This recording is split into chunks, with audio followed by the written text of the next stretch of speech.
What's up, you guys? Welcome back to ASHTOBERFEST. Today is day 9 out of 31, and today's video is a collab video with my good friend Kristi. We both do a ton of Halloween tutorials each year. This year she's doing one every other day, and they are seriously incredible, so go check her out. We were super excited to collab. We decided to do a Disney villain theme, so I did Cruella de Vil, and she did Maleficent. I will link all of her information down below if you guys want to go check out her video and her Instagram and all of that. She's an amazing artist, she is hilarious, and I love her to death, so please go check her out, and let's get into Cruella de Vil. So for this look, I am going to be doing another brow cover, and this was actually the first time I ever experimented doing any type of drag makeup, and I knew I was going to have to master the brow cover, which I still haven't got it down, but if you guys have watched my other Halloween videos, you've seen me try to do this before. I'm just taking a washable glue stick, getting that very saturated in my eyebrows. Now my eyebrows are very, very thick, so I have to put a ton of glue in them.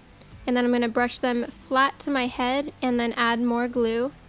Wait for it to dry, powder it, and then do that all over again until I can tell that my brows are flat to my head and have a nice cover on them where I can apply makeup.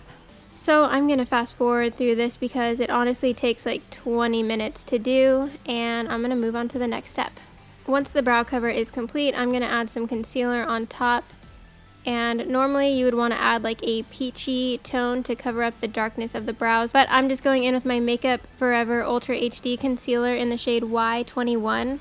Looking back on the footage, I probably should have color corrected this, but I did not do that. So I'm going to look like a crazy person for a second, but I'm just covering up the brows. I'm taking this down onto my eyelids, and then I'm going to connect them in the middle. I really want to make sure that this doesn't set on my face without blending it out, so that way when I add my foundation over top, it's not going to look crazy underneath. And I'm just going to put some translucent powder to really set that in, and then I'm going to be going all over my face with my Makeup Forever Ultra HD foundation in the shade Y205. And I'm just blending that out with my damp beauty blender. The shade is very, very pale, but I am going to bronze and contour a lot, so I knew it would be okay to use this pale of a shade. Before contouring, I'm just setting my entire face with a translucent powder. And to start out my contour, I'm using my Makeup Forever Artist Singles. I don't remember the exact name because they're always something crazy, but I will link them all below. I'm just chiseling out my cheeks and around my forehead and my chin. To get that really harsh contour that I'm going for with this look, I'm taking a completely flat brush and taking that contour shade right at the edge, and I'm going to blend it up just a little bit. This makes your cheeks look extra, extra chiseled.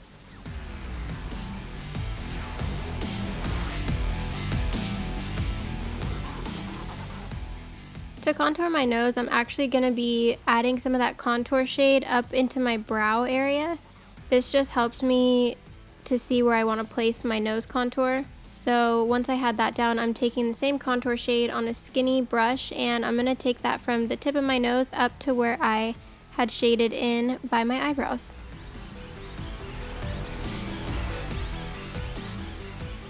Once I have those lines down, I'm just going to buff them in with my beauty blender. This gives it a little bit more of a subtle look. I probably could have went a little heavier on the nose contour, but like I said, this was my first time attempting any type of drag inspired makeup. So for the eyes, I'm just kind of sculpting out where I know this cut crease is gonna lay. I knew that I wanted to start my eyeshadow at the end of where my natural brow was laying, so that's what I'm doing here. I'm just kind of sculpting it out. And for this eye look, I'm using the Morphe and Jaclyn Hill palette. I will list the shade names down below because, as you guys know, my palette didn't come with the shade name insert, so I have to look them up. I'm just taking a little fluffy brush and kind of blending that out. And then I'm going to take a smaller brush and add a darker brown shade underneath just to get a really nice contrasted look. And I'm going to go back and forth a few times using different brushes to kind of blend that out and get that look that I want. For liner, I'm using my Anastasia Beverly Hills waterproof cream color in the shade Jet. This is just a black gel liner, and I'm going to be doing a really, really, really big wing. So I'm taking that up all the way to where I drew that line, and then I'm going to bring it right back down onto my lid. I did go back and forth a lot, like looking at myself at different angles to try and get this liner to look right. When doing liner this intense, it's really important to look at your face from all different angles, because sometimes when you draw liner on like this, it looks really good when your eye is closed or when you're like looking down at your eye, but when you look up, it gets a really funky shape. So if you're going to be doing this look, I definitely would recommend that you practice the eyeliner a couple times, as well as the brow cover a couple times before doing it on Halloween or before you have to go to like a big party or something like that. Once I had the liner completed, I'm just patting over top with a matte black eyeshadow. To fill in my new lid space, I'm using the Makeup Geek Supernova Sparkler, and I started to use this without a base down and it just kept falling all over the place.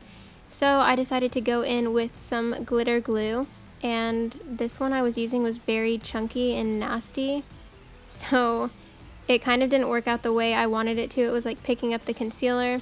So I'd recommend using a clear glitter glue and not a cream based product. But eventually I was able to pat over top of it and the sparkler stayed on for the most part. It dropped down a little bit onto my liner, which was a little bit annoying, but not a deal breaker for this look. The Makeup Geek sparklers are really hard to work with. They do have tons of fallout and there's glitter all over the place, but they are very beautiful. So that's why I wanted to use it for this look, especially because it was this beautiful green color. I'm just going over top of my liner with some more black shadow to try and clean up any of that sparkler that fell down. And then I'm going to be smoking out my lower lash line using the same brown shadows I used for my cut crease. On the inner corner, I'm using this amazing powder by Makeup Forever. It's a Starlit powder, and I'm not sure what the name of it is. Makeup Forever really needs to start naming their products names that I can remember, because these numbers and letters aren't going to work for me.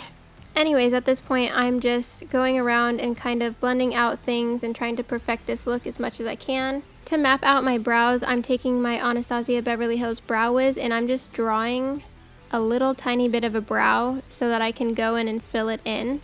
It was really hard for me to fill in these brows because of how long my brow hairs are. The glue stick didn't cover up the very edges of my brow, and it made it very difficult for me to fill it in, as you guys can probably see on camera. To fill in the brow, I'm using my Benefit Cosmetics Ka-Brow in the shade 6. I'm also going to be blending out parts of my brow using a light brown shadow. Then I'm going over the tail end of my brow with some of that jet cream color from earlier, just to get it really dark, because the Benefit Ka-Brow wasn't as dark as I wanted it to be. Next, I'm adding some mascara to my top and bottom lashes. I really wanted to use some crazy lashes, but the ones that I ordered hadn't come in yet, so I ended up just using my House of Lashes Iconic Light Lashes. But I really think if I had huge lashes on, it would have completed this look.